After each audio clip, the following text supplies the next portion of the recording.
welcome to LBRY Review, and this is going to be my spoiler review for Afterlife Season 2. Before we begin, don't forget to like and comment down below, subscribe and ring the bell to be notified whenever I do videos. I do them every single Wednesday, so make sure you keep a lookout for those. Yeah, this is probably, there's going to be some spoilers in this video, because it's a little bit of a different review compared to what I normally do, because a lot of it's like geek related and everything is real like specific plot points and character moments and all this kind of stuff. But with this, it's, you know, it's just like a kind of just a series kind of thing, just a standard series kind of thing. But I just really wanted to talk about it because I didn't review the first season, but I really wanted to review the second one because it's showing how great Ricky Gervais is at writing stuff, and I just wanted to talk about it really. So it might not be my standard kind of review type format, but I just need to talk about it. Afterlife Season 2, really just thoroughly enjoyed it. I really enjoyed Season 1 as well. I'm kind of annoyed I didn't review it, to be honest, when I should have.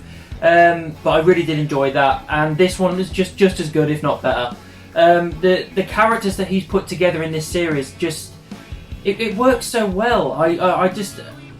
Yeah, it is dark, and there is a lot of dark humour in there as well, and there is a lot of real hard-hitting moments that are really upsetting and really hit home for a lot of people, because loads of people have gone through the kind of stuff that this character is going through, his character is going through, and all the other people that are around him.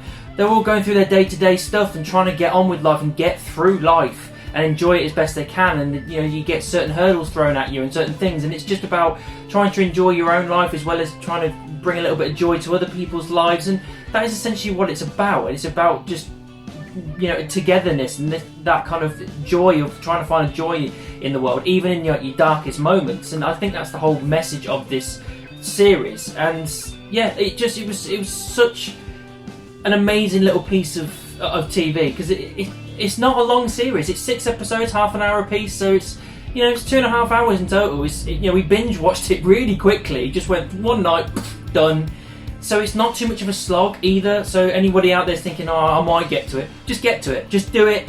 It takes you one evening, you can get through it, and it's definitely worth it. So picking up Ricky Gervais' character, he obviously lost his missus, and he keeps going back to videos and everything of her around her, you know, before she got cancer and died, during the time that she has cancer and all that kind of stuff, and her just trying to be light-hearted and fun about it and telling him to stop being such a miserable bastard, that whole thing. That was through Season 1. They do it again in Season 2 and it works just perfectly again. And it's a little bit different this time in Season 2, because the first time he was just so miserable, he was just like, just kill me, I don't care, I literally do whatever I want and then I'll die. But this time he's kind of like, I want to try and be a bit more zen, as he says a couple of times. Just try and maybe just find a bit enjoy and try and be a little bit happy as best he can. Put up a front, try and get everybody else like enjoying themselves, or just bring a little spark of kind of light to their life whenever they're having a difficult moment. So his character has gone through a bit of a change from last time, but he's still a twat. He's still an asshole at certain points. There's certain times he says certain things, and Christ, I was laughing my ass off. I was crying with laughter. And then 5 minutes later, I was crying with tears of sadness because of how much of a gut punch and an emotional weight he puts to these characters in this series. I've never had a series like this where 1 minute I've been laughing so hard it hurts, to the next just filling up with tears and getting so emotional because I'm just seeing this horrible thing play out, or this thing that a character or a person is going through. And then you start like putting it on yourself and thinking to yourself, I don't ever want to go through that. I don't want anyone I love to ever go through that, friends or family. This is awful. It's just a terrible thing. But we all have to go through these kinds of things because we're human. This kind of stuff can happen to us. And this is why Ricky Gervais is so great at writing stuff, characters and stories, because he appeals to the human side of you in every way. It just the funny parts and the hard parts. He makes it work brilliantly. The dog as well, I love the fact that the dog kind of plays an important part. There's a couple of times in this season, and indeed in the last season, where there's a point where he's at his lowest and the dog snaps him out of it, because we all know Ricky Gervais in real life loves dogs. It's his favourite thing. It's his heroin as far as he's concerned. He gets his fix on dogs. He loves them. Even when he was casting this dog, he was saying, I don't want to stress this dog out in any way, shape or form. It doesn't need to be trained or anything like that. I don't want to stress it out or annoy it or upset it or get it, you know, flustered in any way. I'd rather not get the shot than annoy or stress this dog out. And I love that. And it did actually come through quite well with the performance with him and the dog. The dog just seems like a normal standard dog, just wandering around getting fed and everything. And then you've got this moment where he's getting him to snap out of things, even points where he's about to take some pills because he can't take it anymore. The dog barks and stops him like he's got a sixth sense, and that's, again, like this dog's man's a best friend type thing. That works really well into the story. He does get hit with a few more like hard hits in this season as well. It's bad enough that he's lost his missus at the peak of their love and having to deal with that. But he's also got his dad that's got dementia. He's seeing him every single day and trying to get on with a nurse, but he's not at that point yet. He knows he's not at that point yet. She doesn't want to wait, and she can't make her mind up, and neither can he.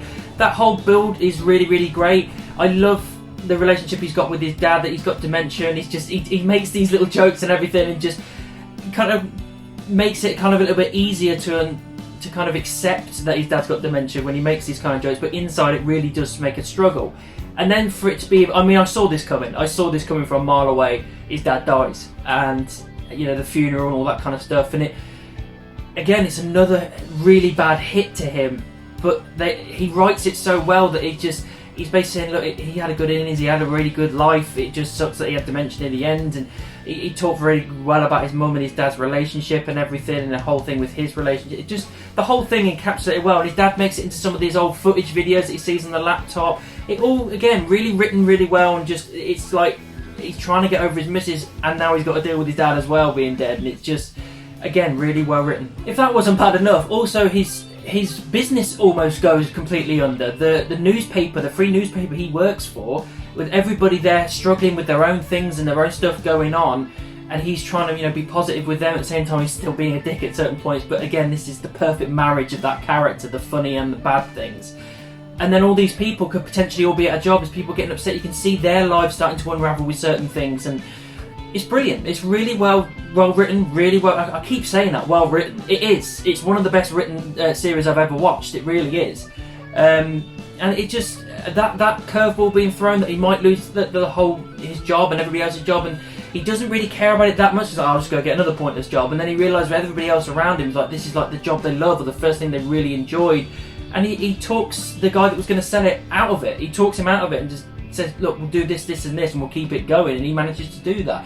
And that shows how much he's grown as a character, because he doesn't do that. That's specifically a selfless act, because he doesn't really care about the job. He made it abundantly clear straight away. He's like, oh, let's get another pointless job. But with this, he was like, no, I'm going to save this because of all these other people around him losing their jobs and stuff they're going through, and I don't want to have that effect on them and have that happen to them. So I'm going to try and do something. And he does. And I really like how this character has developed through the second series. He hasn't come out the other end of his wife dying, but he's slowly coming out of it. He's piece by piece, he's making those changes, and this positivity towards other people and trying to do good for them is that him trying to get through that. And I really like the development of that character because of it. Like I said before, it's got such emotional weight to it. I filled up quite a few times in this series, especially a couple of times with the end of certain episodes. He ends with him on the laptop seeing certain things of his wife, and just the way they hit it with the music layered on top and everything, it really hits hard for you. The very last one, I think, as far as I remember, is the bit where he's taking the pills and the dog stops him and the doorbell goes off, and he just snaps him out of it because the nurse appears and goes, I'm happy with Groundhog Day, and then she goes in, and that's the end of the series. Again, that just real heart-wrenching moments that he just can't deal with the loss of his wife. He's struggling again, and he has that momentary lapse thinking, I could just do it. I could do it right now and end my life. And he doesn't, and he perseveres. You know, there's something that snaps him out of it, and this is what I love. It's still, like he said, he has this front. I've got nothing. He's like saying, I've got nothing left. As I'm broken, but people won't see that because I'm going to put this front up to try and seem like everything's normal. That's not me anymore. My normal is I'm broken and I'm wrecked because of this. But I'm going to try and be normal for my own sanity and for other people. Again, great character development, and I just really like it. And it just, every time this series ends, it's just like, I'm looking forward to seeing more because I want to see this development of a character and the characters around him. And he does it so well, and in such a short amount of time. Like I said, it's 6 episodes, half an hour apiece, 2.5 hours. It's not a big slog. It's not like a Game of Thrones or anything like that. It's just a simple, like, trimmed fact, just simple series, but with the emotional weight he puts behind it, as well as the comedic elements that go in as well. It's a great series. It's everything that you would want. It really is. Guys, overall, I wasn't going to do a review about Afterlife 2 because I didn't do the first one, like I said, and I wasn't going to do it about this, but after I finished it, I thought I've got to say something. I have to do something because it really hits me with emotional weight, and it's not very often that a series or a film or something really hits me that hard. You know, there's certain things, like there's certain emotional moments in Star Wars, and there's obviously some of the Marvel stuff hits me quite well, and then obviously there's other real series, films and TV out there that hit you with those emotional moments, Thrones being one of them. But you don't expect it as much from just a simple little series like this on Netflix. But this is the brilliance of Ricky Gervais's writing. He does it so well that you have that emotional weight, all the while laughing your ass off at the same time. It's perfectly balanced. Great characters, had a lot of fun, had a lot of emotional moments. It really just built well and executed well. Really thoroughly enjoyed it. I'm looking forward to seeing more, and I hope that he keeps doing more. But I know he doesn't like to go overboard, so I think there's probably only going to be one more series maybe. But either way, I really enjoyed it, and I would say it's definitely a high 4 stars. So that's what I thought of Afterlife 2. What did you think about it? Let me know down in the comments. Make sure you subscribe and ring the bell. If you want to find me on social media, any of these, all links are in the description, and I'll see you soon.